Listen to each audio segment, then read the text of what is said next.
इसके वो उधर से ऑन नहीं है, कैमरा ऑन है।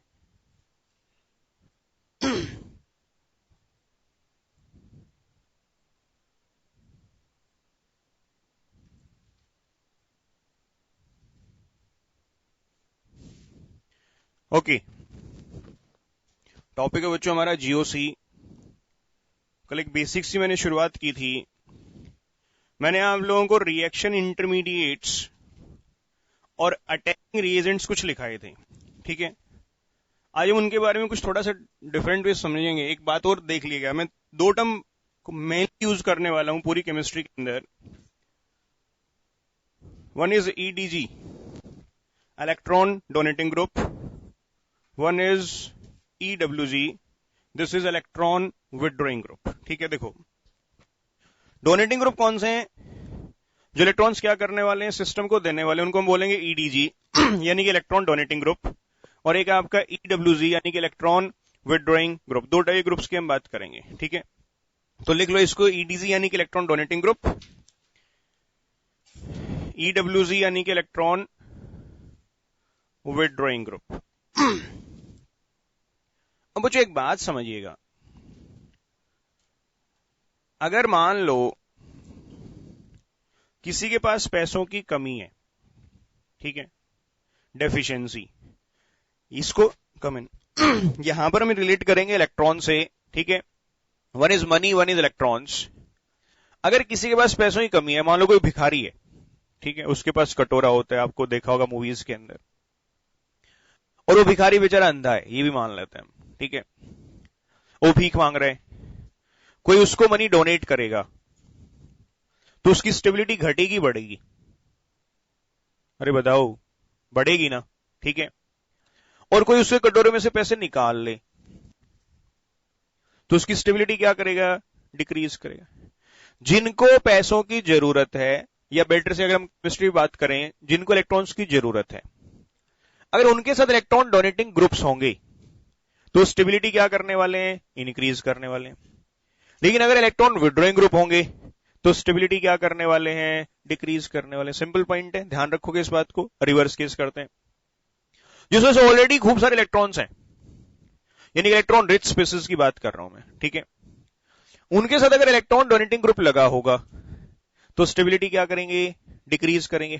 और इलेक्ट्रॉन विथड्रॉइंग ग्रुप लगा होगा तो क्या होगा? आपका स्टेबिलिटी क्या करेंगे आपके पास? इंक्रीज। तो लिखो, पॉइंट नोट करो, if electron donating groups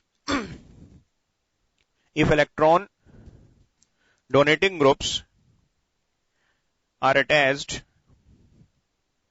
with the electron deficient species,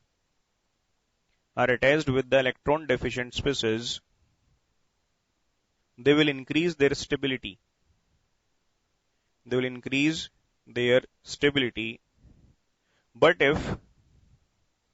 But if they are attached with the electron rich species, they will decrease their stability. ठीक है बच्चों, क्लियर पॉइंट आप लोगों को। नेक्स्ट लिखो, if electron withdrawing groups EWG, if electron withdrawing groups are attached with the electron deficient species,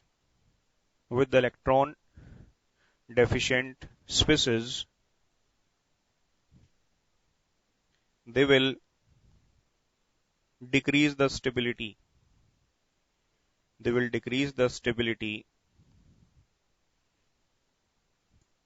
And if they are attached with the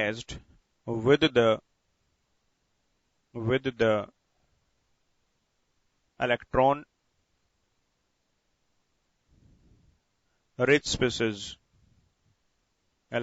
rich species, they will increase their stability. They will increase their stability. अब बच्चों कल मैंने आप लोगों को free radical, carbocation, कार्बोनेन और कार्बीन्स के बारे में बताया था, और कार्बीन्स दो बताई थी, एक कौन सी थी सिंगलेट और एक कौन सी थी आपका ट्रिपलेट कार्बीन. ठीक है, डिस्कस किया था ना. आज हम उन्हीं को थोड़ा सा डिटेल में डिस्कस करेंगे. सबसे पहले उन्हीं से शुरुआत करते हैं. वन इज फ्री रेडिकल, और इसमें मैं बात करूंगा सिर्फ एल्काइल फ्री रेडिकल की. एल्काइल फ्री रेडिकल का मीनिंग क्या है? जिसके अंदर कार्बन के ऊपर क्या होगा? अनपेयर्ड इलेक्ट्रॉन होगा. उसको हम क्या बोलेंगे? Alkyl free radical. क्या बोलेंगे उसको? आपका एल्काइल फ्री रेडिकल. ठीक है. एक हम बात करेंगे कार्बोकेटाइन, उसमें भी सिर्फ किसकी बात करने वाले हैं? आपका एल्काइल कार्बोकेटाइन की हम बात करेंगे. एक हम बात करेंगे कार्बो एनायन, और वो कौन सा कार्बोनेन है? आपका एल्काइल कार्बोनेन. में सबसे छोटे ग्रुप की बात करता हूं, दैट इज मिथाइल ग्रुप. कौन सा ग्रुप की बात करते हैं? आपका मिथाइल ग्रुप. ठीक है. If it is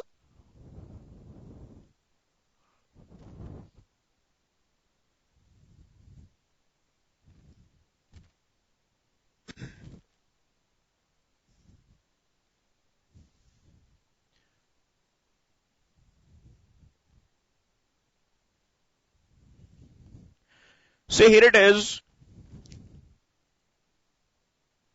CH3 radical. This is methyl free radical. कौन सा रेडिकल आपके पास? This is methyl free radical. ठीक है.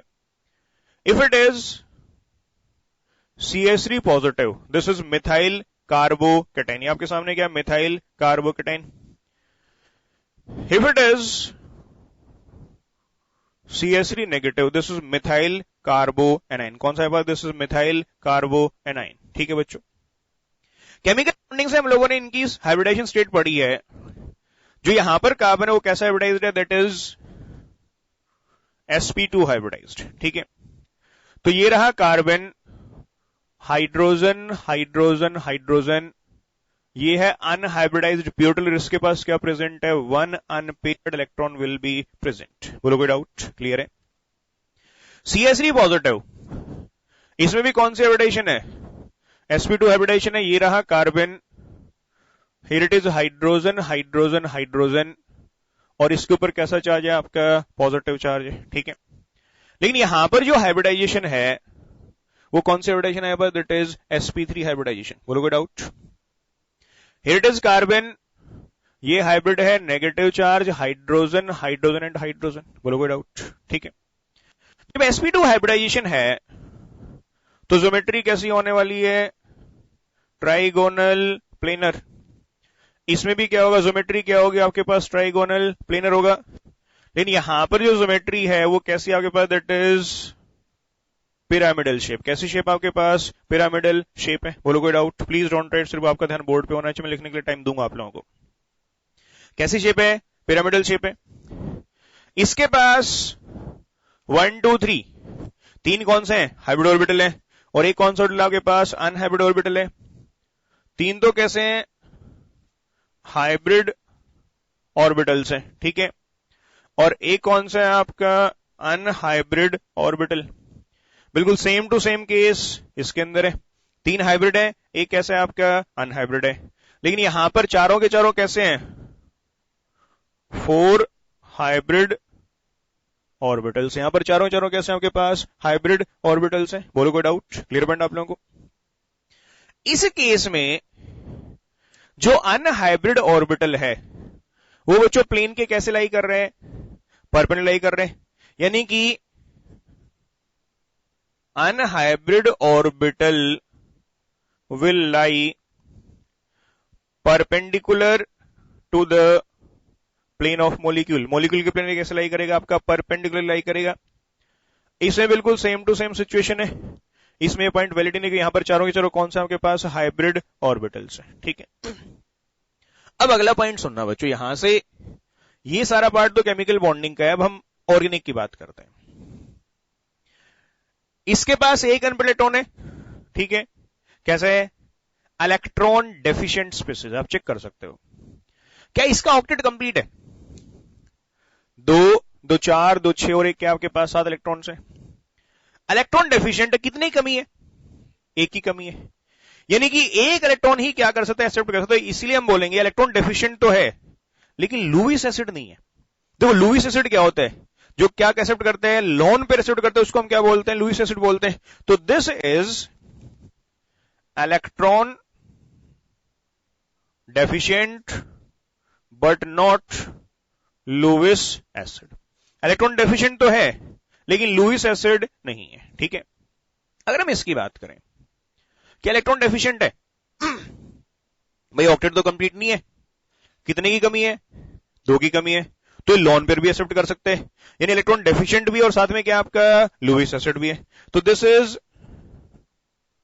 Electron deficient as well as क्या होगा आपका लुईस एसिड। बोलो कोई डाउट? जो कार्बो एनायंस हैं इनके पास एक लोन पेयर है नेगेटिव, जैसे मैंने बताया जिसके पास भी नेगेटिव चार्ज आ गया समझो क्या होगा, इलेक्ट्रॉन रिच तो होगा ही होगा, तभी नेगेटिव चार्ज आया, नहीं तो नेगेटिव चार्ज आएगा ही नहीं। और लोन पेयर है तो लोन पेयर क्या कर सकते हैं, डोनेट भी कर सकते हैं। तो दिस मींस ये कैसा स्पेस इलेक्ट्रॉन रिच है और साथ में क्या होगा एज वेल एज क्या होगा आपका लुईस बेस। लुईस बेस क्या होता है, जो लोन पेयर क्या कर सकते हैं, डोनेट कर सकते हैं। बोलो कोई डाउट?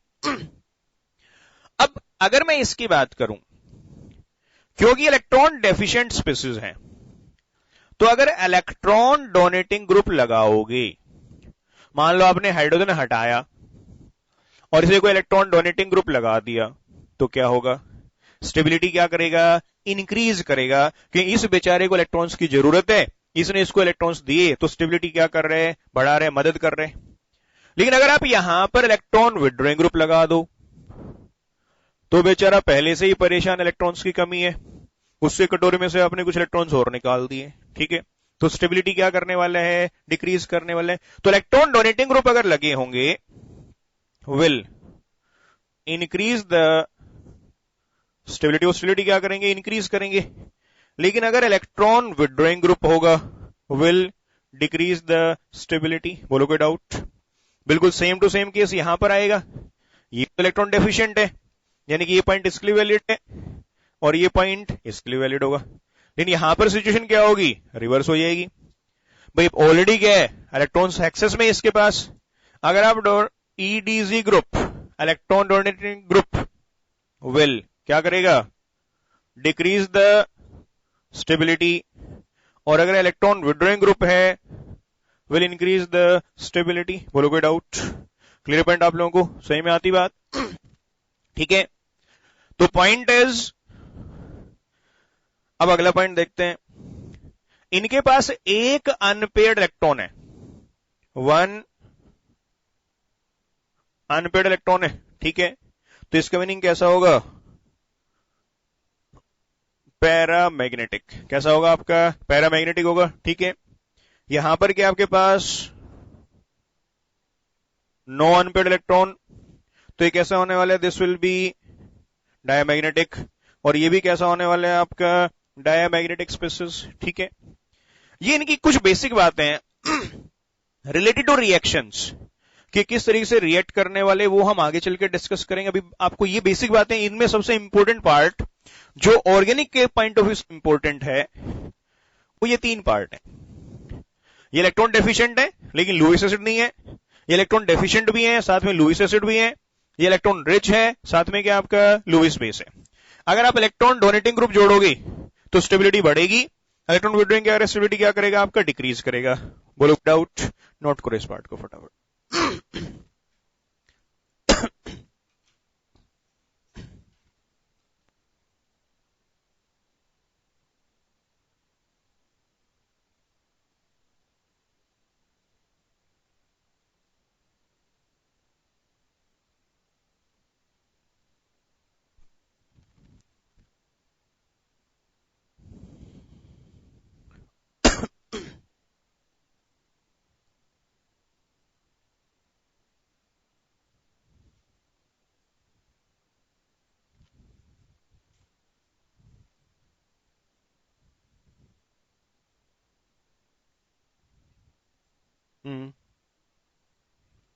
बिल्कुल सही बात है, लेकिन नेगेटिव चार्ज है ना, 8 इलेक्ट्रॉन के साथ साथ नेगेटिव चार्ज है। नेगेटिव चार्ज जिस पे आ गया देखो चार्ज जिस पे भी आ गया ना, समझो वो अनस्टेबल होगा। न्यूट्रल स्पेसिस क्या होते हैं? स्टेबल होते हैं। चार्ज चाहे पॉजिटिव आए चाहे नेगेटिव आए, दोनों केस में क्या करे? स्टेबिलिटी क्या करने वाला है आपका? डिक्रीज करने वाला, वो दुखी होगा। ठीक है, अब यहां पर नेगेटिव चार्ज आया हुआ है, इसीलिए कैसे है आपका? अनस्टेबल की हम बात कर रहे हैं। अभी देखते जाओ, अभी तो शुरू है, बट इंटरेस्टिंग केसेस आएंगे आपके सामने, बिल्कुल हो जाएगा। मैं बताऊंगा कैसे होगा स्टेबल।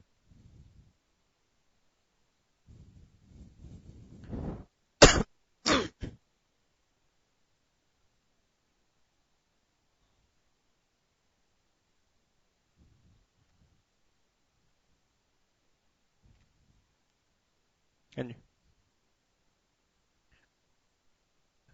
कौन सा इलेक्ट्रॉन विड्रॉइंग ग्रुप?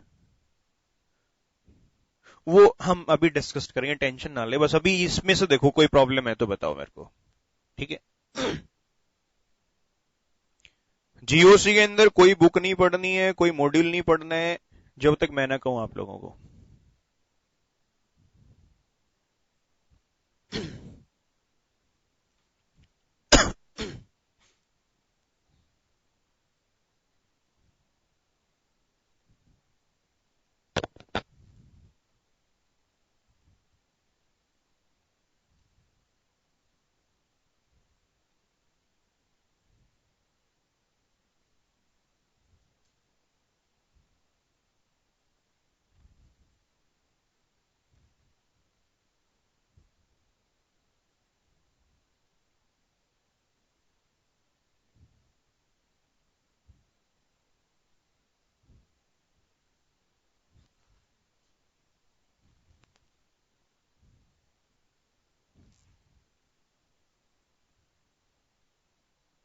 नोट कर लिया?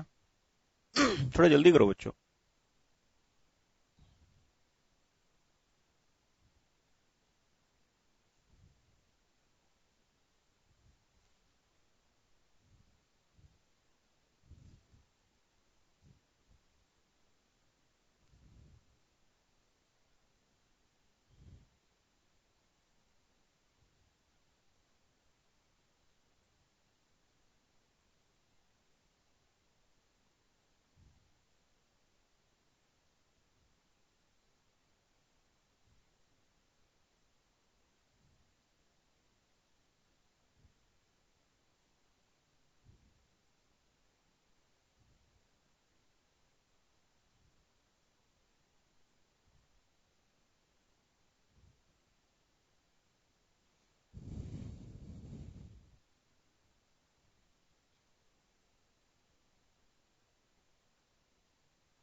नोट कर लिए?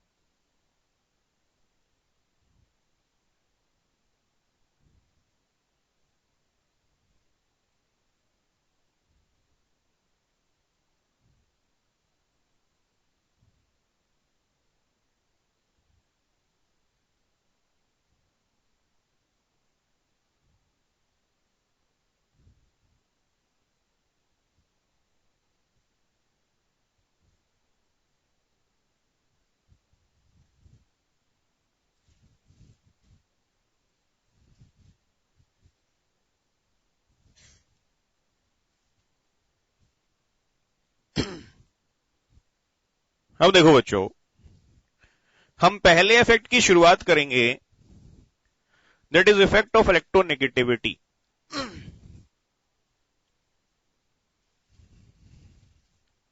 Effect of electronegativity. देखो जो इसको शुरू करने से पहले जब मैं एग्जांपल्स दूंगा उससे पहले आपको एक बात बताता हूं, हर कम्युनिटी की ना कुछ पॉजिटिव पॉइंट्स होते हैं, हर कम्युनिटी के कुछ नेगेटिव पॉइंट्स होते हैं। हम बात कर रहे हैं इफेक्ट ऑफ इलेक्ट्रोनेगेटिविटी की। अब इसमें पहले एक पॉइंट समझो, एक है पावर, एक है टेंडेंसी। हम दो केसेस को समझते हैं। एग्जांपल्स मैं आपको दे रहा हूं। मान लो एक जाट है, एक बनिया है, ठीक है। मैं फिर रिपीट कर रहा हूं, हर कम्युनिटी कुछ पॉजिटिव पॉइंट्स हैं, कुछ नेगेटिव पॉइंट्स हैं। और आप एग्जाम्पल को समझिए कि मैं किस सेंस में एग्जाम्पल देना चाह रहा हूं आपको। दोनों के पास 100 रुपए हैं, ठीक है। दोनों के 100 रुपए गुम हो गए, खो गए। दुखी तो दोनों होंगे, इसमें कोई दो राय नहीं है। ज्यादा दुखी कौन होगा? देखो, अब एक्सेप्शंस आर ऑलवेज देयर। अच्छा, देने की टेंडेंसी किसकी ज्यादा है?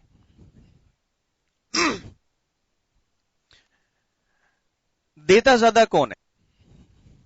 अनडाउटली इंडिया में जितनी चैरिटी होती है, अगर आप देखोगे तो उसमें से ज्यादा नहीं तो 30%, 40%, उसे 70% तक बनिए करते होंगे। लेकिन कंजूसी का जो टैग लगा हुआ वो भी किस साथ लगा हुआ है? बनिए के साथ लगा हुआ है। डोनेट करने की पावर, भाई मान लो मेरी टेंडेंसी तो है कि मैं चैरिटी करूं और जेब खाली है, तो क्या मैं चैरिटी कर सकता हूं? नहीं कर सकता। तो दोनों में डिफरेंस देखिएगा। अगर हम बात करते हैं, अगर बात की है कि 10 रुपए डोनेट करने, हो सकता है ये डोनेट कर देगा। 10 लाख डोनेट करने, हो सकता है डोनेट कर देगा। लेकिन जब 10 करोड़ डोनेट करने की बात आएगी तो रेयरली कोई ऐसा हो जो ये इस कम्युनिटी में से डोनेट करेगा। लेकिन इस कम्युनिटी में से बहुत सारे ऐसे भी जो 10 करोड़ भी डोनेट कर सकते हैं। डिफरेंस क्लियर हुआ? मैं फिर रिपीट कर रहा हूं। अब बात करते हैं इंटेलिजेंसी की। कौन ज्यादा इंटेलिजेंट होते हैं? देखो, हो सकता है ये हो, लेकिन टैग इसके साथ ही होता है, ठीक है। अगर हम इंटेलिजेंसी की बात करते हैं तो टैग, जो इंटेलिजेंसी का टैग लगा हुआ है वो किसके साथ लगा हुआ है? इसके साथ। इसके साथ जिसका टैग भी लगा हुआ है, लेकिन टैग इंटेलिजेंसी का भी इनके साथ ही लगा हुआ है, ठीक है। मैंने आपको बताया ना, हर कम्युनिटी के पॉजिटिव पॉइंट्स हैं, हर कम्युनिटी के नेगेटिव पॉइंट्स। तो उसको कम्युनिटी वाइज मत लीजिएगा। आजकल वैसे हरियाणा का जो माहौल है ना, वो कम्युनिटी वाइज थोड़ा सा खराब है, ठीक है। ना उसी द केस, अगर हम बात करते हैं पावरफुल, दोनों में से कौन ज्यादा होगा?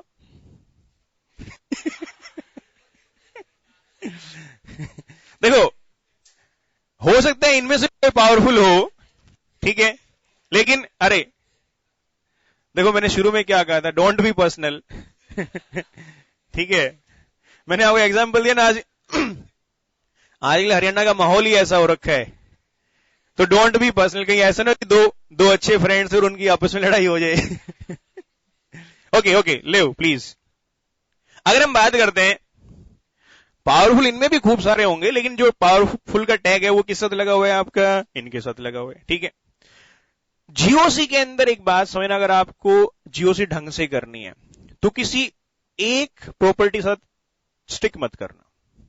जैसे कई बार क्या होता है, इंडक्टिव है तो इंडक्टिव ही लगाते जा रहे हैं, कि कई एक्सेप्शन अराइज होंगे और वहां पर एक्सेप्शन जब आएंगे, ठीक है, वहां पर ही रिजल्ट आपका क्या होगा? खराब हो जाए, -5 का रिवार्ड पक्का मिले। ओके, हम ये बात करते हैं, दोनों के पास 100 रुपए हैं, 100 रुपए घूमे तो ज्यादा दुखी कौन होगा? अनडाउटली ये दुखी होगा। हम जनरल की बात कर रहे हैं, एक्सेप्शंस को अभी छोड़ रहे हैं, ठीक है। दोनों रास्ते में जा रहे हैं और दोनों को 500 रुपए का नोट, खैर वो तो अब तो चल गया दोबारा से ना, ठीक है। 500 रुपए का नोट उनको मिल जाए, खुश तो दोनों ही होंगे ना। ज्यादा खुश कौन होगा? अब आप समझ सकते हो इसका भी, इसको, इस इफेक्ट को हम बोल रहे हैं, this is the effect of electronegativity. लिखो बच्चों, हेडलाइन डाल दो, effect of electronegativity, effect of electronegativity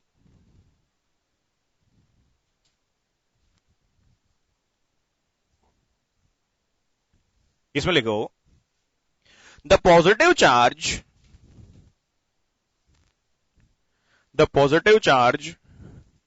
or the deficiency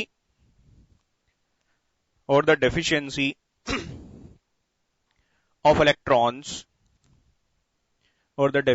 electrons on more electronegative element will be less stable, while as negative charge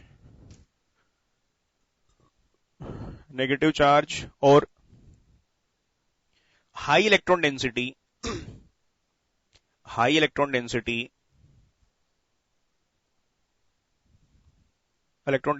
on more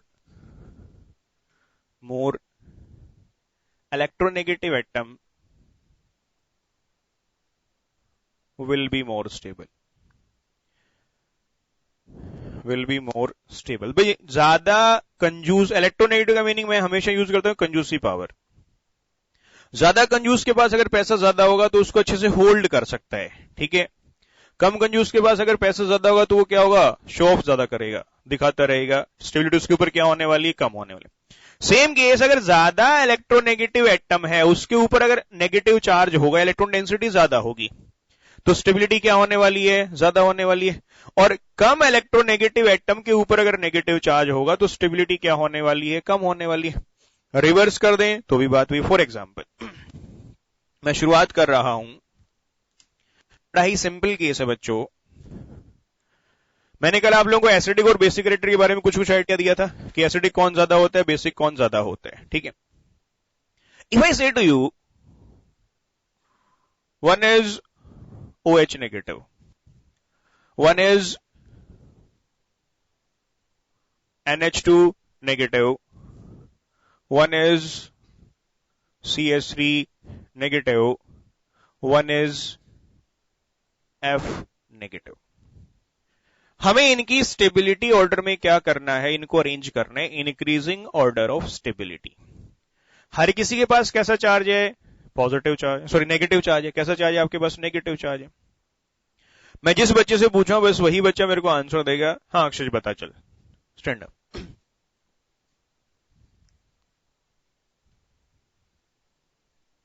कौन इनमें से सबसे ज्यादा stable होने वाले हैं?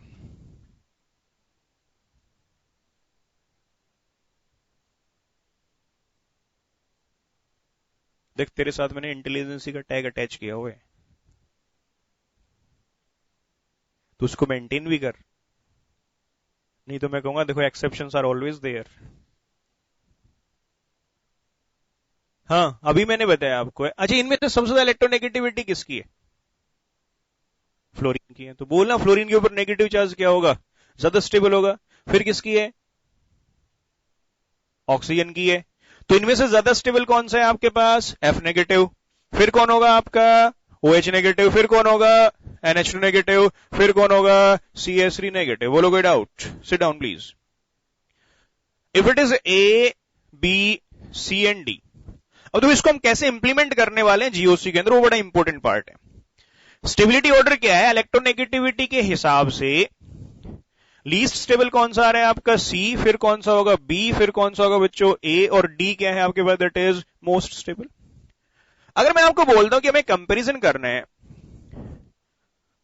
विच वन इज मोर एसिडिक,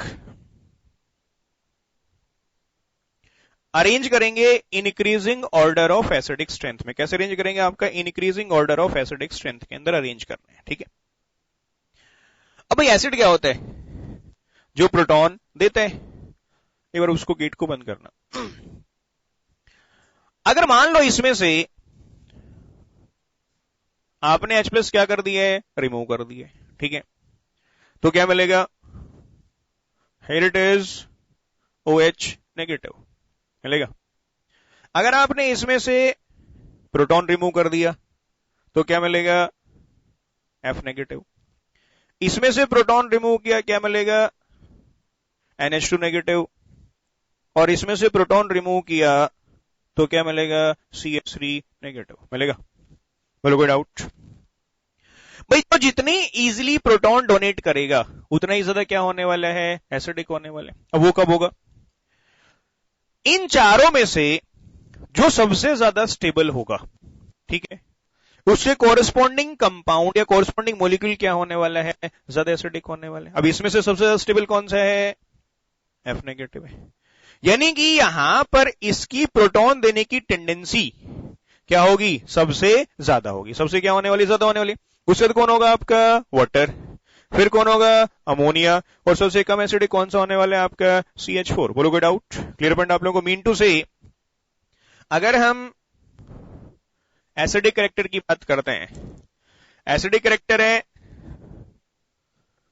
तो इंक्रीजिंग वैल्यू ऑफ क्या होगा, Ka, और डिक्रीजिंग वैल्यू ऑफ क्या होगा आपका, Pk। मैंने बताया था आप लोगों को, अगर Ka हाई होता है तो स्ट्रॉन्ग एसिड होता है, अगर Ka हाई होगा तो Pk क्या होने वाले हैं, कम होने वाले। बोलो कोई डाउट। यानी कि सबसे कम एसिडिक कौन हुआ आपका, CH4, फिर कौन आएगा, अमोनिया, फिर कौन आएगा, वाटर, और फिर कौन होगा आपका, HF। बोलो कोई डाउट।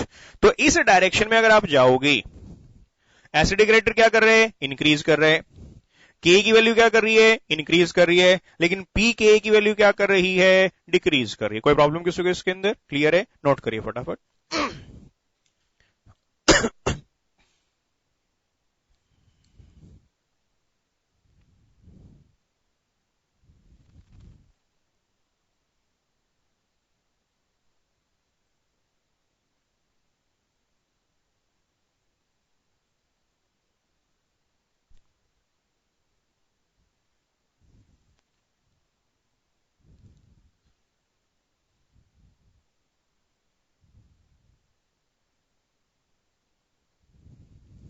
क्लियर है बच्चों।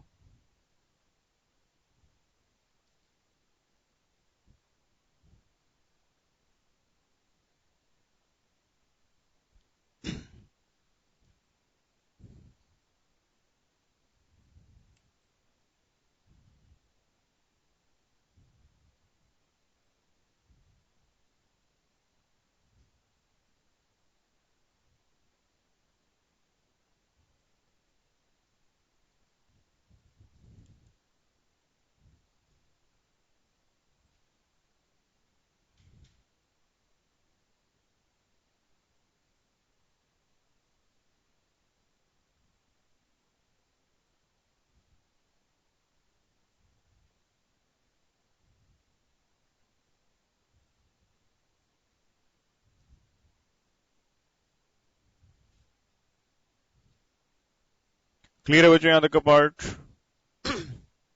बोलो कोई डाउट, अरे बोलो कोई डाउट।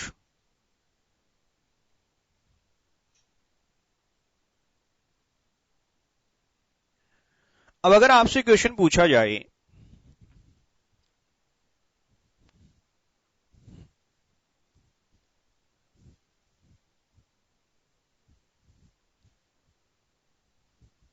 देखो इफेक्ट ऑफ इलेक्ट्रोनेगेटिविटी काफी इंपॉर्टेंट रोल प्ले करने वाला है आप लोगों के लिए, लेकिन मैंने बताया सिर्फ एक इफेक्ट के साथ आपको चिपकना नहीं है, क्योंकि कई सारे इफेक्ट कई बार इंप्लीमेंट हो सकते हैं, ठीक है।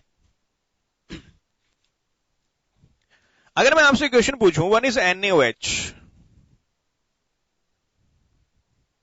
वन इज NaNH2, दोनों में से कौन सा बेस स्ट्रॉन्ग है, दोनों में से किसके लिए Kb की वैल्यू ज्यादा होगी, which of the two will be having higher value of Kb, Kb is basic dissociation constant, okay। NaOH के फेवर में कितने स्टूडेंट्स हैं, raise your hands like this। NaNH2 के फेवर में कितने स्टूडेंट्स हैं, फिर बाकी कहां पे हैं, शादी में गए हुए हैं भाई। आपको आपके सामने क्वेश्चन है, एक NaOH और एक NaNH2, दोनों में से कौन सा बेस स्ट्रॉन्ग होगा। NaOH के फेवर में कितने स्टूडेंट्स हैं, raise your hand like this. हाँ देखो अब अच्छे से आप लोगों ने हाथ खड़े किए हैं। NaNH2 के फेवर में कितने स्टूडेंट्स हैं, पूरी क्लास में से एक भी नहीं। मैं तो एक्सपेक्ट कर रहा कि सारे बच्चे NaOH पे हाथ खड़ा करेंगे, आधे बच्चों ने खड़ा क्यों नहीं किया हाथ। कितने बच्चे NaOH के फेवर में दोबारा, raise your hands like this. अब कम क्यों हो गए हैं? ओके देखो बच्चों एक बात सुनो, ये साइकोलॉजिकल इंपैक्ट होता है कि मेरे को पूरा पूरा भरोसा है जब आपके टीचर ने 7th क्लास 8th क्लास में जब एसिड और बेस का कॉन्सेप्ट आया होगा तो टीचर ने ये नहीं पढ़ाया बेटा बेस ये होता है, बेटा जैसे NaOH होता है। एसिड के नाम पे तो 3-4 एसिड लगे हाथों बता दिए होंगे, HCl, HNO3, H2SO4, ठीक है, पता नहीं कितने सारे आपको एसिड गिनवाए गए होंगे, लेकिन 99% चांस होते हैं कि किसी बच्चे से पूछो किसी बेस का नाम बताओ तो नाम ही एक निकल के आता है, दैट इज NaOH। तो साइकोलॉजिकली ये सेट हो रखा है कि NaOH तो बस बेस है, तो कोई NaOH है और कोई बेस ही नहीं है। ये साइकोलॉजिकल इंपैक्ट होता है। जैसे मेरे को ध्यान है जब हम छोटे थे ना तो बोलते थे कोलगेट कर लो, पेस्ट पेप्सोडेंट की है पर कोलगेट कर लो, कि उस टाइम पर पेस्ट तो यूज होता ही नहीं था, नाम ही क्या था कोलगेट, ठीक है। उसमें पेप्सोडेंट भी आया, क्लोजअप भी आया, कोई वैसा इंपैक्ट नहीं डाल पाए। आज भी कई तो फैमिली आप गांव में जाओगे ना तो बोलते सुबह खड़ा हो गया भाई कोलगेट कर ले जा करके, भले वो पेस्ट क्लोजअप की हो, पेप्सोडेंट की हो, XYZ की हो, पर वर्ड क्या यूज होता है आपका कोलगेट कर लो। तो दिस इज, ये क्या होता है आपका साइकोलॉजिकल इंपैक्ट होता है ठीक है। तो एक बार इसको समझते हैं कि दोनों में से बच्चों कौन सा बेस क्या है आपका स्ट्रॉन्ग है, इसको समझते हैं पहले हम लोग। भाई ये किसका सोर्स है? इसमें भी Na पॉजिटिव है, इसमें भी Na पॉजिटिव है, यानी ये कौन है OH नेगेटिव है, और ये कौन है आपका NH2 नेगेटिव है। अब हमें अल्टीमेटली ये चेक करना है कि OH नेगेटिव और NH2 नेगेटिव में से कौन सा बेस स्ट्रॉन्ग है। अगर ये स्ट्रॉन्ग हुआ तो NaOH स्ट्रॉन्ग बेस होगा, ये स्ट्रॉन्ग हुआ तो NaNH2 क्या होगा आपका स्ट्रॉन्ग होगा। बोलो कोई डाउट? क्लियर पॉइंट आप लोगों को? चलो अभी हम लोगों ने कंपैरिजन किया, वाटर और अमोनिया में से कौन स्ट्रॉन्ग एसिड है? वाटर है ना, अभी प्रूव किया हम लोगों ने। अब सोचो केमिस्ट्री वालों की क्या अगर वो इसको रियल लाइफ में इंप्लीमेंट करना शुरू कर दें। कोई बूढ़ा पानी पी रहा और बोलता हूं रुक जा क्या कर रहे हैं, तू तो एसिड पी रहे है, तो क्या कहेगा बेटा घना पड़ के तेरा दिमाग खराब हो लिया है ठीक है। बट स्टिल केमिस्ट्री के अंदर वाटर जो है that will also be treated as an acid. उसको हम कैसे ट्रीट करने वाले हैं? एसिड की तरीके से ट्रीट करने वाले, जबकि नॉर्मली इसको कैसा माना जाता है? आयनिक आप लोगों ने पढ़ा है, pure water is considered to be neutral. GOC के अंदर कई जगह आएगा कि इसको हम कैसे ट्रीट करेंगे? एज एन एसिड, ठीक है। अब इन दोनों में से ये क्या है बच्चों? स्ट्रॉन्ग एसिड है, तो सीधी सी बात है ये कैसा होगा? वीक एसिड होगा। कोई दिक्कत इस इसके अंदर? क्लियर है? अब अगर आप इसमें से प्रोटॉन निकाल दो, ठीक है, पूरी क्लास का ना अच्छा माहौल है, वो जो 2 बेंच जो है ना वहां पे मेरे को ही कंफर्टेबलनेस नहीं आ रही उसको देख करके। अब सोचो देखो इस क्लास में सबसे ज्यादा इंपैक्ट कब पड़ेगा? भाई कोई एक बच्चा कोई एक्टिविटी करता रहे, कोई फर्क नहीं पड़ने वाला। मेरा दिमाग खराब हो गया तो हर किसी को सफर करना पड़ेगा ना। अब मेरे को क्लास देख कर खुशी रहे कि मैं भी अच्छे मूड में रहूंगा तो मैं अच्छे से पढ़ाऊंगा, ठीक है। और देख के मैं क्या होगा, एक बच्चा कोई देख रहा हूं मैं, एक बेंच देख रहा हूं, एक बार इग्नोर किया, 2 बार इग्नोर किया, 10 बार इग्नोर किया, कभी ना कभी तो उसको बोलना ही पड़ेगा मेरे को। तो पूरी क्लास की बॉडी लैंग्वेज बहुत परफेक्ट है आज की क्लास के अंदर, 2 बेंचेस को छोड़ करके। चलिए केस देखते हैं, इनमें से कौन सा है? दिस इज स्ट्रॉन्ग एसिड, ये हमारे सामने क्या? दिस इज वीक एसिड, ठीक है। अब यहां से हमने क्या किया? प्रोटॉन निकाल दिया प्रोटॉन। अब इसमें से प्रोटॉन निकले तो क्या बन गया बच्चों? OH negative. इसमें से प्रोटॉन निकलेगा तो क्या बन गया आपका? NH2 नेगेटिव बन गए। बोलो कोई डाउट? क्लियर पॉइंट आप लोगों को? अब इन दोनों में से अगर ये स्ट्रॉन्ग एसिड है, एक पॉइंट आपको आयनिक में बताया गया था, कल मैंने रिपीट किया था, a strong acid will have week conjugate base and weaker the acid stronger will be the conjugate base. ये कैसे है? स्ट्रॉन्ग है ना, स्ट्रॉन्ग है ना। Clear point? जब ये स्ट्रॉन्ग है इसका मीनिंग ये जो होगा this will be weak conjugate base, ठीक है। और जो ये होगा ये कैसा होगा, this is strong conjugate base. तो इन दोनों में से स्ट्रॉन्ग कौन हुआ,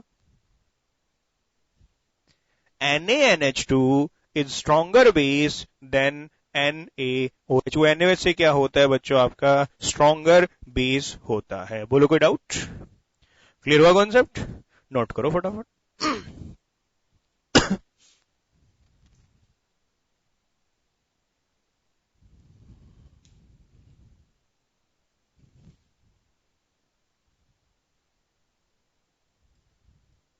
बड़ी छोटी छोटी बातें समझ लोगे ना, बड़े बड़े कॉन्सेप्ट सोल्व हो जाएंगे।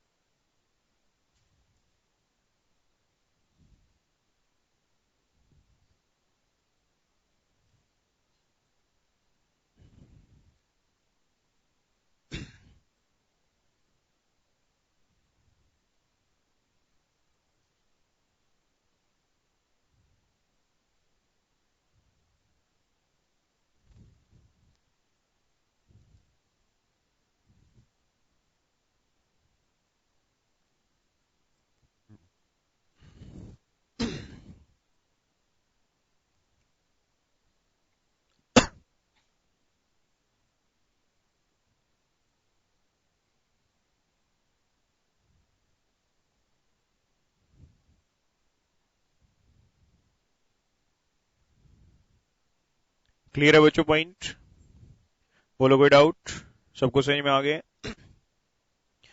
इफेक्ट ऑफ इलेक्ट्रोनेगेटिविटी, इलेक्ट्रोनेगेटिविटी यानी कंजूसी पावर, जो मैं टर्म यूज करने वाला हूं इलेक्ट्रोनेगेटिविटी के लिए, अभी इसके बहुत सारे इंपैक्ट्स प्रेजेंट हैं।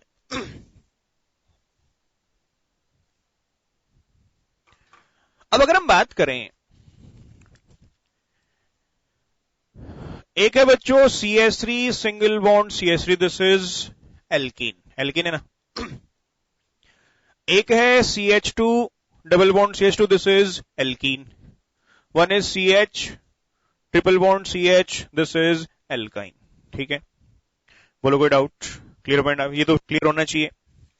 अब मैंने आप लोगों को बताया था one is free radical, one is carbocation, one is carbon. हम यहीं से शुरुआत करते हैं। सबसे पहले आपको अरेंज करना है increasing order of stability, CH3 CH2 radical, here it is CH2 double bond CH radical, one is CH triple bond C radical.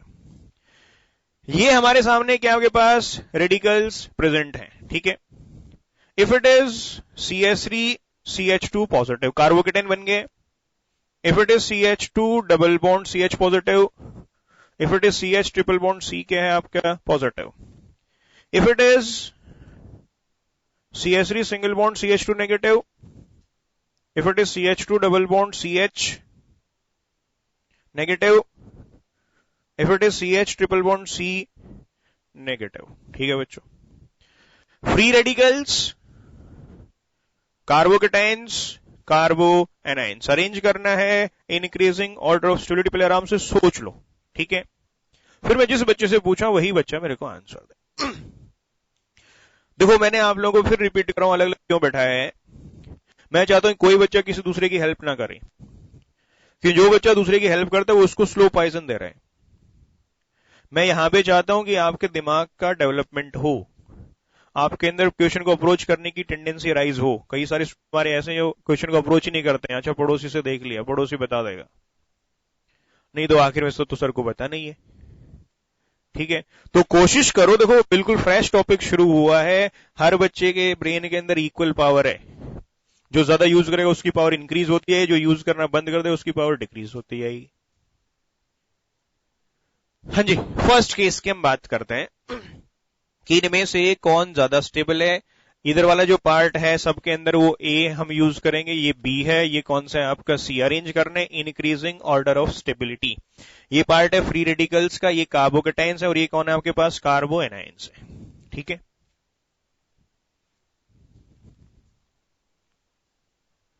चलो फर्स्ट केस की बात करते हैं। दिशेंद्र बता चल खड़ा हो, आपके अकॉर्डिंग इन तीनों में से कौन सबसे ज्यादा स्टेबल होना चाहिए, कौन सबसे कम स्टेबल होना चाहिए। ज्यादा स्टेबल होना चाहिए, क्या रीजन है। तो ट्रिपल बॉन्ड से क्या होगा? अच्छा, बैठो। हाँ, कबीर बताएगा। सेम। इसके अलावा किसी का आंसर है? इसके अलावा किसी को कोई और आंसर लगता है कि इन दोनों में से ज्यादा स्टेबल कौन होगा? Okay. देखो, जो केमिकल बॉन्डिंग जिसने ढंग से पढ़ा हुआ है ना, वो यहां पर इंप्लीमेंट होना शुरू होगा। ठीक है। अगर हम इसकी बात करें, जो ये वाला कार्बन है बच्चों, ये कैसा हाइब्रिडाइज्ड कार्बन है? sp3। इसमें तो कोई दिक्कत नहीं होनी चाहिए। ठीक है। जो ये वाला कार्बन है, ये कौन सा है? sp2। और ये वाला कार्बन कौन सा है आपका? sp hybridised carbon. अभी तक इफेक्ट ही सिर्फ आप लोगों को एक डिस्कस किया है और कोई डिस्कस ही नहीं किया है। हम जो भी आंसर देंगे ना, वो इलेक्ट्रोनेगेटिविटी के रिस्पेक्ट में देने वाले हैं, बाकी किसी रिस्पेक्ट में देंगे नहीं अभी तक। कि मेरा पहला इफेक्ट कौन सा है आप लोगों के लिए? That is effect of electronegativity. अच्छा, इन तीनों कार्बन्स की इलेक्ट्रोनेगेटिविटी बराबर है या अलग अलग है? अलग अलग है ना, डिस्कस किया गया था। पॉलिंग स्केल भी डिस्कस किया गया था। इफेक्ट ऑफ इलेक्ट्रोनेगेटिविटी पहले हम लोगों ने डिस्कस की है। और एक पॉइंट था, electronegativity also depends on the state of hybridization. उसके ऊपर भी क्या करती है? डिपेंड करती है। करते नहीं डिपेंड? तो इससे ज्यादा इलेक्ट्रोनेगेटिव कौन सा है? सी, sp। किसी 50% कौन सा करेक्टर है? s करेक्टर है। फिर कौन सा है? sp2। फिर कौन सा है? sp3। ठीक है। अब भाई, ये जो कार्बन है, ये कम कंजूस है, ये उससे ज्यादा कंजूस है, और ये सबसे कंजूस कार्बन है। अब अपना आंसर सोचो, सबसे ज्यादा स्टेबल कौन सा होगा? फ्री रेडिकल कैसे स्पीसीज होते हैं? इलेक्ट्रॉन डेफिशिएंट स्पीसीज होते हैं। इलेक्ट्रॉन्स की डेफिशिएंसी है, तो जो कम कंजूस होगा वो क्या होगा? ज्यादा स्टेबल होगा। और ज्यादा कंजूस क्या होगा आपका? कम स्टेबल होने वाला। यानी कि इनमें से लीस्ट स्टेबल कौन सा होगा आपका? ये वाला। फिर कौन सा होगा? ये वाला। और ये क्या होने वाला है आपका? Most stable. बोलो कोई डाउट? यानी कि इनमें से ए मोस्ट स्टेबल है, फिर बी होगा, फिर कौन सा होगा आपका? सी होगा। कोई प्रॉब्लम किसी को इसके अंदर? दोबारा समझ लो भाई, इन कार्बन के ना एक एक इलेक्ट्रॉन खो गए हैं, जैसे मैंने शुरू में एग्जांपल आपको दिया था। तो दुखी तो तीनों ही होने। ज्यादा दुखी कौन होगा? जो सबसे ज्यादा कंजूस होगा। सबसे ज्यादा कंजूस कौन सा है? ये वाला है, कि इसमें 50% कौन सा करेक्टर है? एस करेक्टर है। तो इसकी स्टेबिलिटी सबसे कम होगी, और इसकी स्टेबिलिटी क्या होगी? सबसे ज्यादा होगी। कोई प्रॉब्लम? बोलो कोई डाउट? क्लियर और नॉट? नेक्स्ट पार्ट का आंसर बताएंगे आप लोग खुद ही, आराम से सोचो। सबसे ज्यादा स्टेबल ए, कि ये भी तो कंजूस ही है। यहां पर क्या आपके पास इलेक्ट्रॉन की डेफिशिएंसी है। पॉजिटिव चार्ज का मीनिंग क्या होता है? Deficiency of electrons. ठीक है। तो ए क्या होने वाला है? ज्यादा कंजूस होने वाला है। फिर कौन सा होगा? बी। फिर कौन सा होगा? सी। ऑर्डर क्या आएगा? सेम आएगा, that is A then B and then will be C. कोई प्रॉब्लम किसी को इसके अंदर? थर्ड केस, मोस्ट स्टेबल कौन सा होगा? सी। उसके बाद कौन सा होगा? फिर कौन सा होगा? ए। यानी कि इनमें से मोस्ट स्टेबल बच्चों कौन सा है? सी। फिर कौन सा? बी। और फिर कौन सा है आपका? ए। कोई प्रॉब्लम? बोलो कोई doubt? Effect of electronegativity clear हुआ? सही में आती बात? एक पॉइंट और नोट कर लो साथ साथ।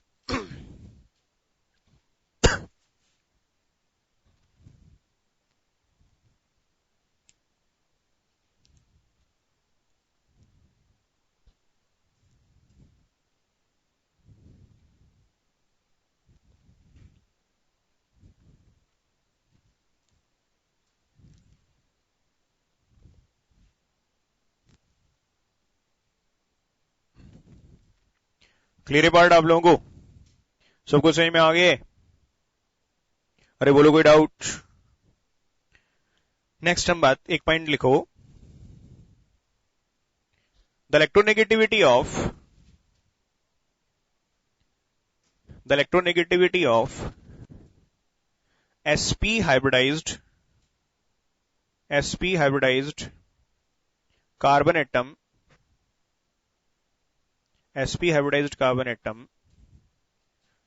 is greater than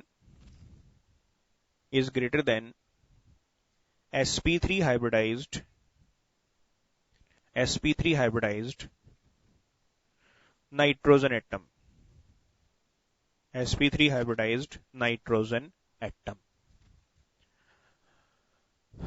अब जो क्वेश्चन है आप लोगों के लिए, अरेंज करना है increasing order of acidic strength.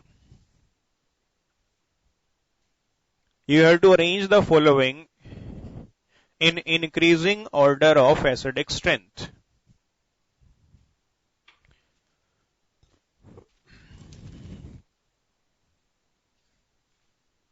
One is CH3 single bond CH3, this is alkene, ठीक है। One is CH2 double bond CH2, this is alkene. One is CH triple bond CH, this is alkyne. One is ammonia, one is water।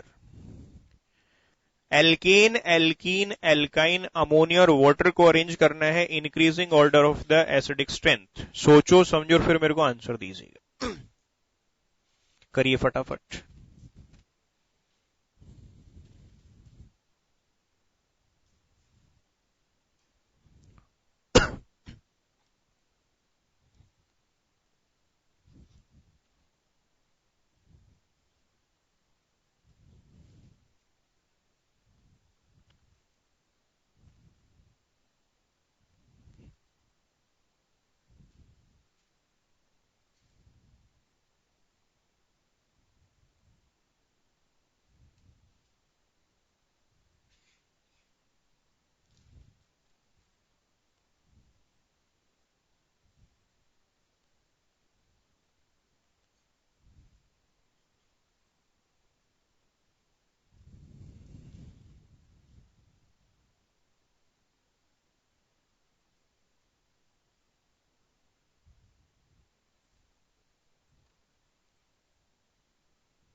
Arrange करना है increasing order of acidic strength.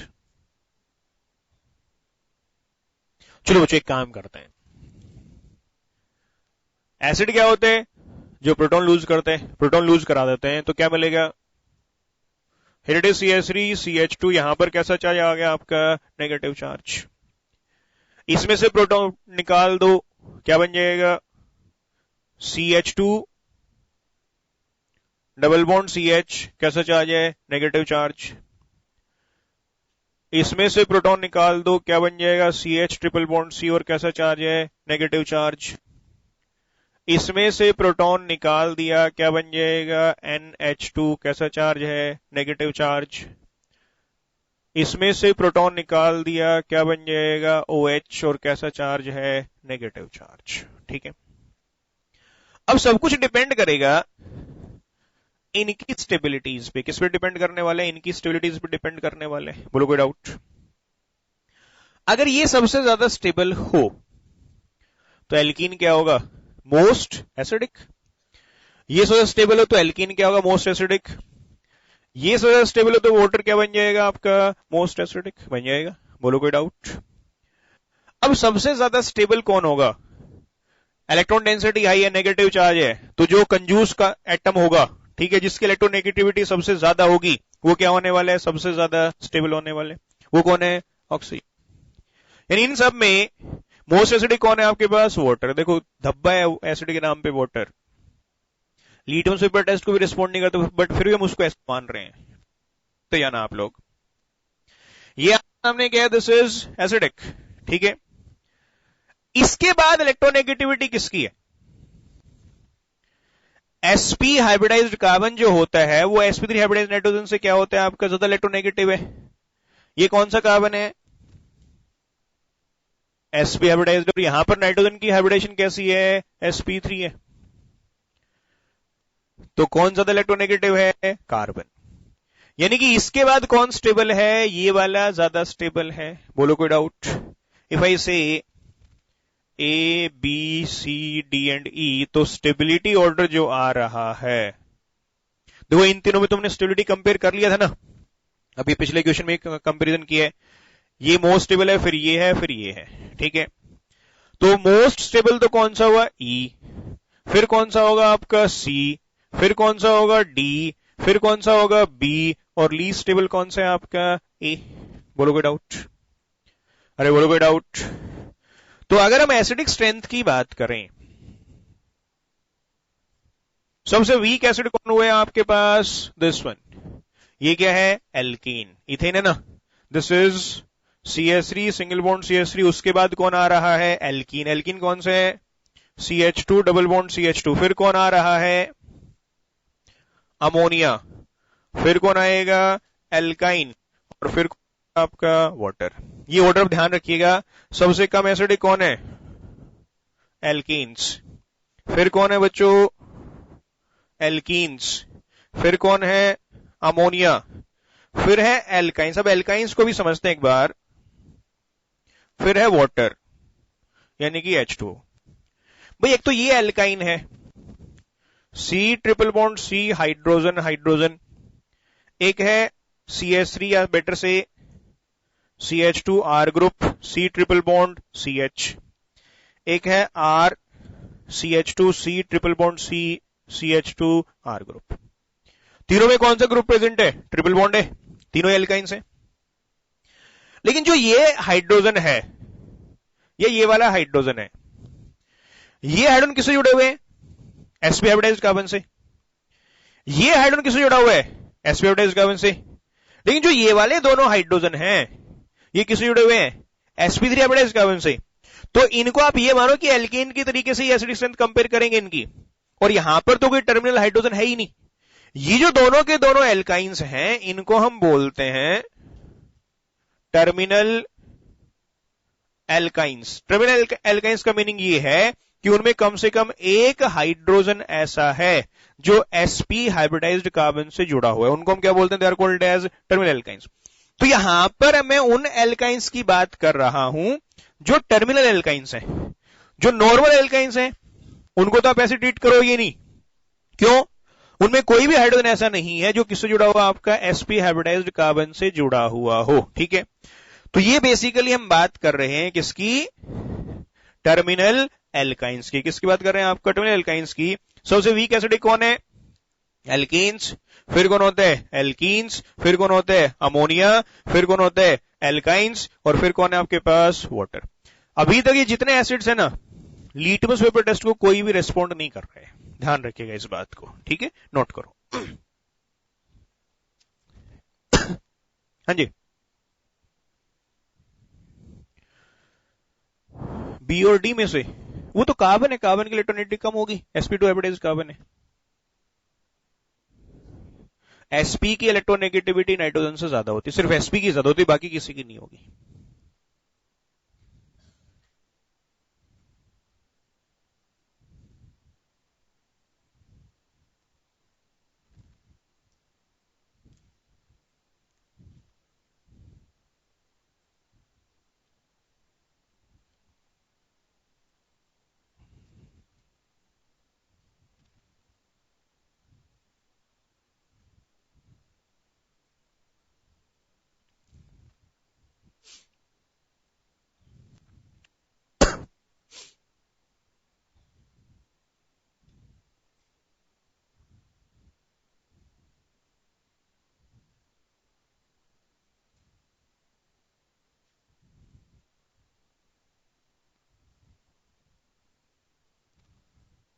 बच्चों clear? बोलो कोई doubt? सबको सही में आ गए? अब एक पॉइंट नोट करो बच्चों, नोट कर लो, कोई दिक्कत नहीं है, आराम से नोट करो आप लोग।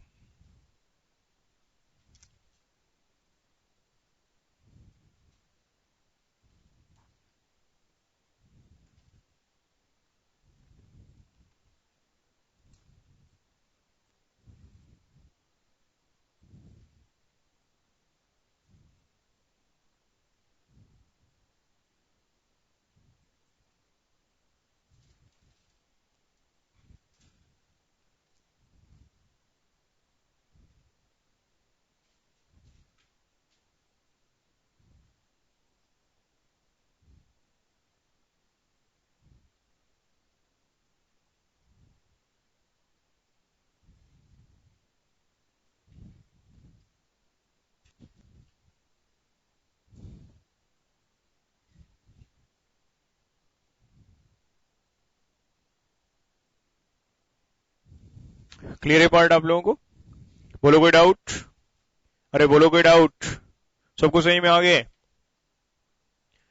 अब लिखो, एक पॉइंट नोट करो। अच्छा, एक काम करते हैं इससे पहले, अरेंज करना है increasing order of basic strength. अगर मैं आपको बोलता हूं कि इनमें से अरेंज करो बेसिक स्ट्रेंथ के अंदर, तो आपका आंसर क्या आएगा? भाई strongest acid has a weakest conjugate base. इनमें से स्ट्रॉन्गेस्ट एसिड कौन सा है? H2 है ना।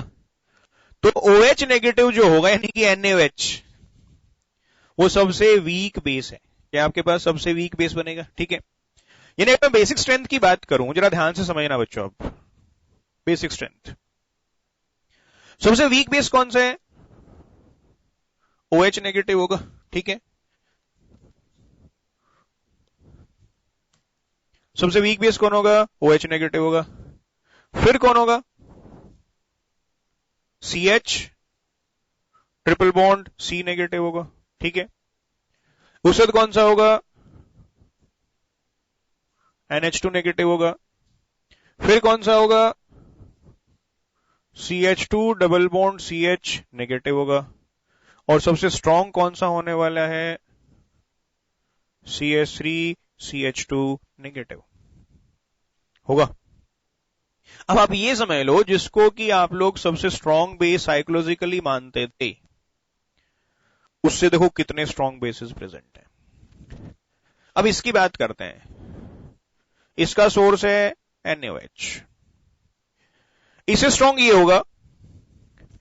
उससे भी स्ट्रॉन्ग कौन सा है? NaNH2 है। अब हम इसकी बात करेंगे जो सबसे स्ट्रॉन्ग बेस है और जिसको डिस्कवर करने पे साइंटिस्ट को नोबेल प्राइज दिया गया था कि उसने NaOH के दादा परदादा उससे बड़े दादा की खोज की होगी। क्लियर पॉइंट आप लोगों को? अब हम इसकी बात करते हैं। व्हाट इज ये क्या है? Basically this is R negative. R negative यानी कि कार्बो एनायन। कार्बन के ऊपर कैसा चार्ज है? Negative charge. कैसा चार्ज आपके पास? नेगेटिव चार्ज है। ये समझ लेना बच्चों, ये आपका केमिस्ट्री का सबसे स्ट्रॉन्ग बेस है और इसकी बेसिक स्ट्रेंथ NaOH कम से कम 10 लाख टाइम से भी क्या होने वाली है? ज्यादा होने वाली है। ये इतना स्ट्रॉन्ग बेस है कि जो वीक से वीक मरा हुआ एसिड होगा ना, उसमें से भी प्रोटॉन निकालने की क्या करता है? पावर रखता है। और इस बेस की डिस्कवरी के लिए साइंटिस्ट को क्या दिया गया था? Nobel prize. वो बेस कौन सा है? अब हमें करना क्या है? इस बेस को बनाने के लिए कार्बन पे कैसा चार्ज लाना पड़ेगा? Negative charge. कि कार्बन कैसा आपके पास? नेगेटिव है। तो एक काम करते हैं, कार्बन को जोड़ देते हैं मेटल के साथ, कि मेटल्स की इलेक्ट्रोनेगेटिविटी क्या होती है? कम होती है। वो कार्बन को इलेक्ट्रॉन दे देंगे और कार्बन के ऊपर कैसा चार्ज आ जाएगा? Negative charge. ये जो आपको दिखाई दे रहा है, मैं वर्ड यूज कर रहा हूं ऑर्गेनो मेटेलिक कंपाउंड्स, जिसके अंदर कार्बन जुड़ा होगा किसी मेटल के साथ। फॉर एग्जाम्पल, एक सबसे कॉमन जो सबसे पहले discover, that is RMgX, alkyl magnesium halide. For example, if I say CS3CH2MgBr, what is this? Ethyl magnesium bromide. क्या बोलेंगे इसको हम लोग? Ethyl magnesium bromide. क्या बोलेंगे इसको? आपका इथाइल मैग्नीशियम ब्रोमाइड। ठीक है, इसको बच्चों हम बोलते हैं, this is called as Grignard reagent. ये आपके सामने क्या है? ग्रिगनार्ड रिएजेंट है। जितने भी ऑर्गेनोमेटेलिक कंपाउंड्स होते हैं, जिसमें ऑर्गेनिक पार्ट है, साथ में क्या लगा दिया आपने? मेटल लगा दिया, that is organometallic compounds. They are very very good source of carboanions, and carboanions are very very strong bases, even strongest bases की अगर हम बात करते हैं तो वो कौन है आपके पास? They are carboanions। मैंने रेफरेंस आपको किसका दिया है? NaOH का। अब आपके दिमाग से साइकोलॉजिकल जो पर्दा था ना, वो हट जाएगा। सबसे स्ट्रॉन्ग बेस NaOH से ज्यादा तो बहुत सारे क्या है आपके पास? स्ट्रॉन्ग बेसेस प्रेजेंट होते हैं। बोलो कोई डाउट? क्लियर हुआ पॉइंट? नोट करो इसको जल्दी से। ग्रिगनार्ड को ग्रिगनार्ड रिएजेंट की डिस्कवरी के लिए नोबेल प्राइज दिया गया था।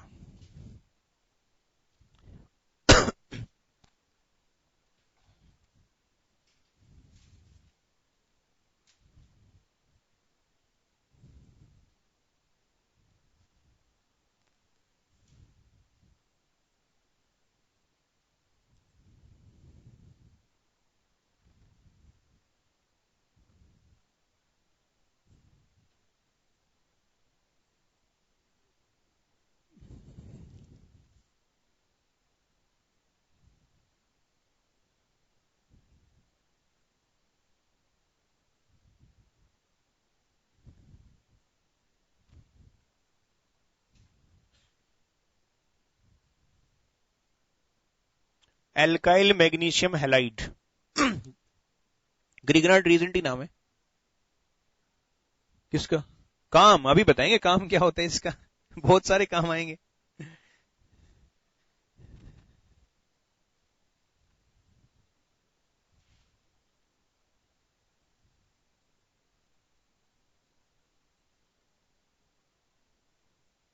ग्रिगनार्ड के ऊपर तो पूरा एक चैप्टर अलग से है।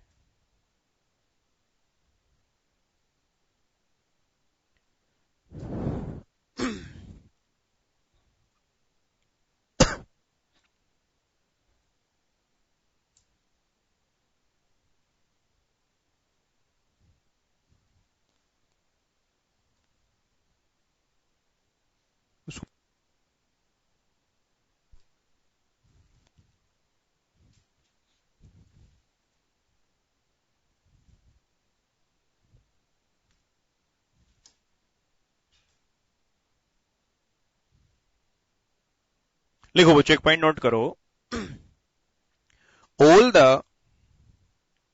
all the organometallic compounds all the organometallic compounds are very good source of carboanions which are very strong bases,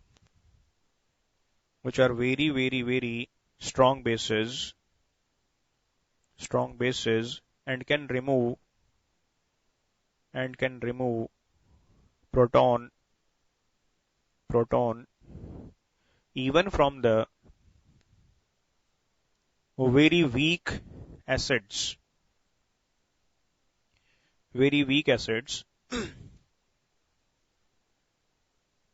एक बात समझ लो बच्चों, जो ये रिएजेंट दिख रहा है ना, ये किस किस तरीके से काम करेगा उसको समझते हैं अब हम लोग। फिर हम रिएक्शंस की बात करेंगे कि क्या रिएक्शन ये शो करने वाला है। ये वाला पार्ट सही में आ गया, इफेक्ट ऑफ इलेक्ट्रोनेगेटिविटी क्लियर है, कंजूसी पावर सबको सही में आ गई है, ठीक है। अब अगर हम बात करते हैं तो कौन कौन से कंपाउंड्स हैं, मैंने वर्ड यूज किया है ऑर्गेनोमेटेलिक, जिसमें सबसे पहले हम बात करें ग्रिगनार्ड की। ग्रिगनार्ड ने सबसे पहले इसको डिस्कवर किया था और उसको नोबेल प्राइज दिया गया था for the discovery of the strongest base, ठीक है। अब ये रहा, here it is R MgX, ठीक है। क्लियर पॉइंट आप लोगों को। ग्रिगनार्ड रिएजेंट है, किसका सोर्स होगा? सोर्स है आपका R नेगेटिव। किसका सोर्स है आपके पास? R नेगेटिव का सोर्स है, ठीक है। अब अगर बात की जाए से RLi, R तो एल्काइल ग्रुप है, लिथियम क्या होता है? मेटल होता है। So if it is RNa, ठीक है, R2Zn, ठीक है, RCuLi। अब देखो इनमें एक पार्ट तो ऑर्गेनिक है, बाकी पार्ट कौन सा? मेटेलिक पार्ट है। जो कार्बन है वो किससे जुड़ा हुआ है? आपका मेटल के साथ जुड़ा हुआ है, that's it is called as organometallic compound. क्या बोलते हैं इसको हम लोग? Organometallic compounds. ये सारे के सारे किसका सोर्स है? R नेगेटिव का सोर्स है। अब R नेगेटिव क्या है हम उसकी बात करते हैं। जहां पर भी आपको R नेगेटिव देखे, दो बातें समझना। एक तो ये है कि it will behave as a base. कि मैंने अभी अभी प्रूव किया है कि NH के रेस्पेक्ट में कम से कम 10 लाख टाइम्स क्या होने वाला है, आपका स्ट्रॉन्गर बेस होने वाला है। ठीक है। और दूसरा पॉइंट मैंने कल बताया था, it can behave as a nucleophile. What is a nucleophile? The electron rich species, उनको हम क्या बोलते हैं? न्यूक्लियोफाइल बोलते हैं। और कहां पर अटैक करते हैं? On the electron deficient sites. कहां पर अटैक करते हैं? आपके पास इलेक्ट्रॉन डेफिशिएंट साइट्स पे अटैक करते हैं। तो जब भी हम बात करेंगे ग्रिगनार्ड की हो या कोई ऑर्गेनोमेटेलिक कंपाउंड हो, वो किसका सोर्स है? Source of R negative. और आर नेगेटिव के दो रोल आएंगे, either it will behave as a base और it will behave as a nucleophile. अगर बेस है तो किस पे अटैक करेगा? Attack on H positive.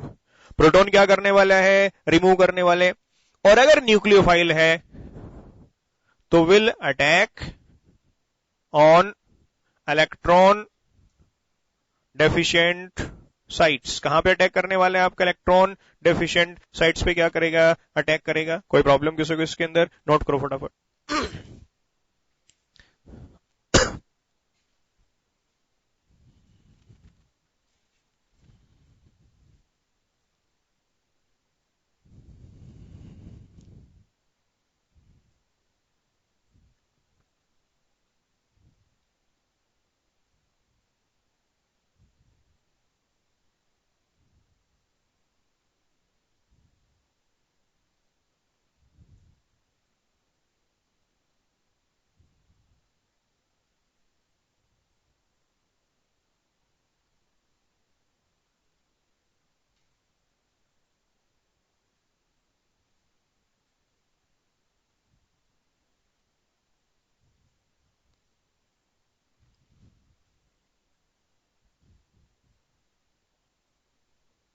बच्चों क्लियर?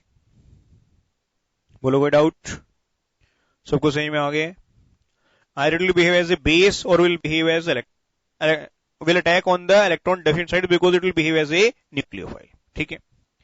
अब मैंने बताया जब भी ये होगा तो सबसे पहले ग्रिगनार्ड जहां पर भी आएगा ना, उसको पहले ट्रीट करो एज ए बेस, क्योंकि बेस क्या होता है आपका? बहुत स्ट्रांग होता है। अब जो वीक से वीक एसिड्स है ना, दो समझ लो, दो हाइड्रोजन छोड़ देगा। लिखो Grignard reagent will not attack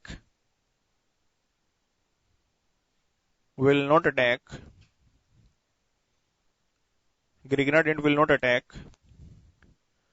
on the hydrogen attached with sp2 or sp3 hybridized carbon atom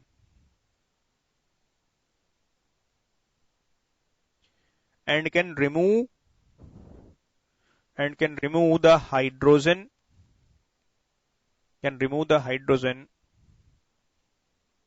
attached to following atoms. First लिखो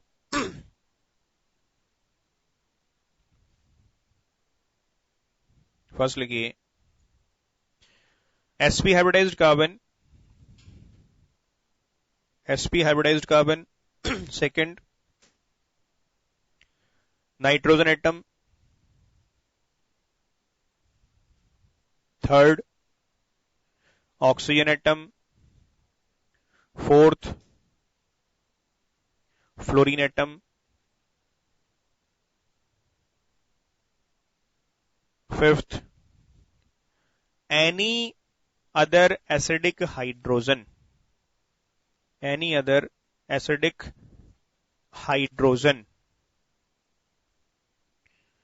पैराग्राफ चेंज करो। Due to this property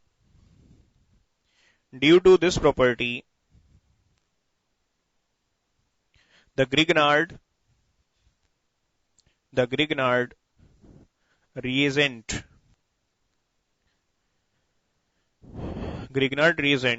is used to determine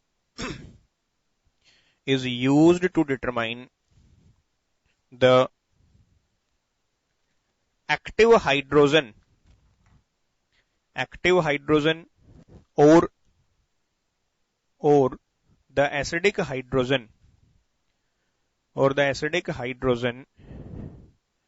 present in the compound, acidic hydrogen present in the compound, and this method is called as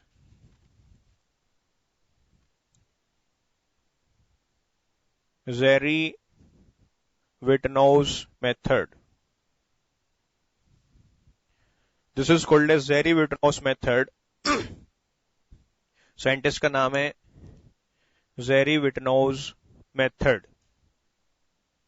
और active hydrogen determination method,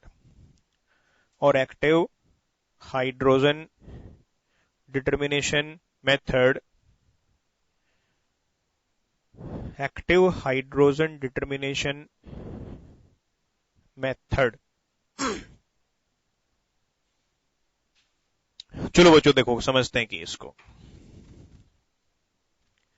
if it is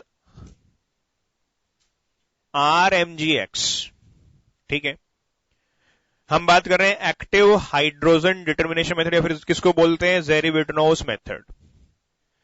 ये basically क्या है, किसका source है, R negative. और मैंने बताया R negative क्या होता है, तो बिहेव करेगा बेस या फिर कैसे बिहेव करेगा, ऐसे ही न्यूक्लियोफाइल. ठीक है, अगर आप इसको रिएक्ट कराते हो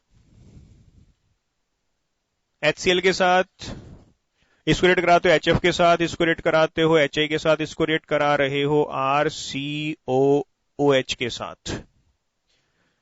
अगर आप इसको रिएक्ट कराते हो ROH यानी कि अल्कोहल के साथ, इसको रिएक्ट कराते हो RNH2 यानी कि अमीन के साथ, इसको रिएक्ट कराते हो अमोनिया के साथ, इसको रिएक्ट कराते हो CH triple bond CR group के साथ, इसको रिएक्ट कराते हो CH2 डबल बॉन्ड CH2 के साथ, इसको रिएक्ट कराते हो CH3 सिंगल बॉन्ड CH3 के साथ. मुझे जो हाइड्रोजन जुड़ गया, फ्लोरीन ऑक्सीजन नाइट्रोजन, वो तो हमने पहले भी देखा था कैसा हाइड्रोजन होता है, एसिडिक हाइड्रोजन होता है, उसको तो रिमूव करेगा ही करेगा. अगर sp हाइब्रिडाइज्ड कार्बन से जुड़ा हुआ है उसको भी क्या कर देगा, रिमूव कर देगा. या फिर जिसके साथ नाम जुड़ा हुआ है एसिड, जो भी एसिड है, चाहे एसिड नाम पे धब्बा ही क्यों ना हो, ठीक है, कितने ही खराब एसिड क्यों ना हो, उसको भी क्या कर सकते हैं, प्रोटॉन को रिमूव कर सकते हैं. HCl हाइड्रोजन क्लोरीन से जुड़ा हुआ है लेकिन नाम क्या है, हाइड्रोक्लोरिक एसिड, इसको रिमूव करेगा. इसने अटैक किया प्रोटॉन के ऊपर, क्या बन जाएगा, RH. RH क्या होता है बच्चों, एल्कीन. ये हम प्रिपरेशन ऑफ एल्कीन में भी स्टडी करने वाले हैं. इस तरीके से हम एल्कीन्स को प्रिपेयर कर सकते हैं.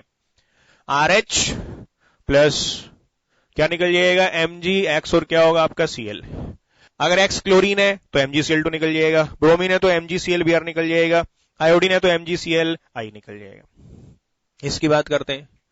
सेम केस क्या मिलेगा, RH प्लस क्या होगा MgX, और क्या निकल जाएगा आपका फ्लोरीन. इस वक्त क्या मिलेगा, RH प्लस MgX, क्या निकल जाएगा, आयोडीन. अब जो ये हाइड्रोजन है किससे जुड़ा हुआ है, ऑक्सीजन के साथ. कैसा हाइड्रोजन है, एसिडिक हाइड्रोजन है. क्या करेगा, प्रोटॉन निकल गया plus R C double bond O negative, Mg के ऊपर 2 पॉजिटिव, और क्या है आपका X नेगेटिव. मैग्नीशियम की कितनी वैलेंसी होती है, 2 वैलेंसी होती है. ये हाइड्रोजन कैसे है, एसिडिक है. क्या बनेगा, हाँ बिल्कुल,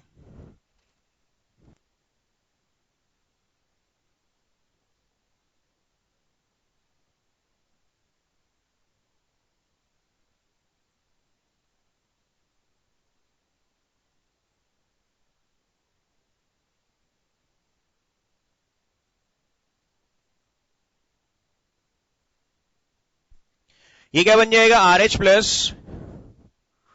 RO नेगेटिव, Mg2 पॉजिटिव, और क्या बन गया आपका X नेगेटिव. कुछ नहीं करना है, प्रोटॉन निकालता जाएगा. और कार्बन एन में अगर हाइड्रोजन जुड़ गया, प्रोटॉन जुड़े तो क्या बन जाएगा, alkene. This is also preparation of alkene. किसकी प्रिपरेशन है, आपका एल्कीन की प्रिपरेशन है.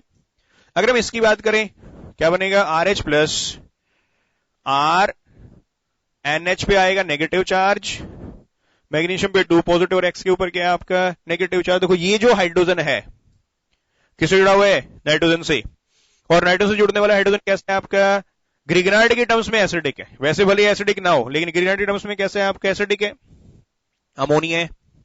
क्या बनेगा RH plus, here it is NH2, Mg क्या हो जाएगा आपका X। अब देखो यहां पर जो है ये टर्मिनल एल्काइन है, जो ये वाला हाइड्रोजन है जो किससे जुड़ा हुआ है sp हाइब्रिडाइज्ड कार्बन से, वो तो कैसा होगा एसिडिक होगा, लेकिन इधर वाला जो हाइड्रोजन है वो आपका एसिडिक नहीं होने वाले। इसको रिमूव करेगा सिर्फ तो क्या बनाएगा RH plus RC triple bond C negative, Mg के ऊपर 2 पॉजिटिव और क्या है आपका X नेगेटिव। ठीक है, इनमें एल्कीन में और एल्काइन में एसिडिक हाइड्रोजन नहीं है, इनके साथ कोई रिएक्शन नहीं होने वाली है। सिर्फ ये मान लो जो हाइड्रोजन जुड़ा हुआ है sp2 या sp3 हाइब्रिडाइज्ड कार्बन से, उनको छोड़ के लगभग सब हाइड्रोजन पे क्या कर सकता है आपका अटैक कर सकता है। बोलो कोई डाउट, क्लियर और नॉट? अरे बोलो क्लियर है, सबको सही में आ गया। इस मेथड को हम क्या बोलते हैं एक्टिव हाइड्रोजन डिटर्मिनेशन मेथड, या फिर क्या बोला जाता है इसको आपका ज़ेरी-विटोस। और इसके ऊपर पता नहीं कितनी बार आईआईटी एडवांस में, नीट में और एम्स में क्वेश्चन पूछे जा चुके।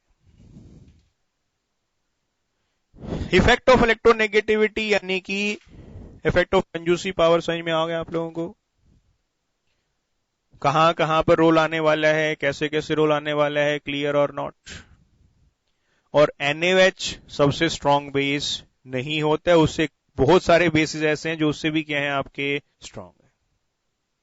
ठीक है, क्लियर? नोट कर लो इसको फटाफट आप लोग।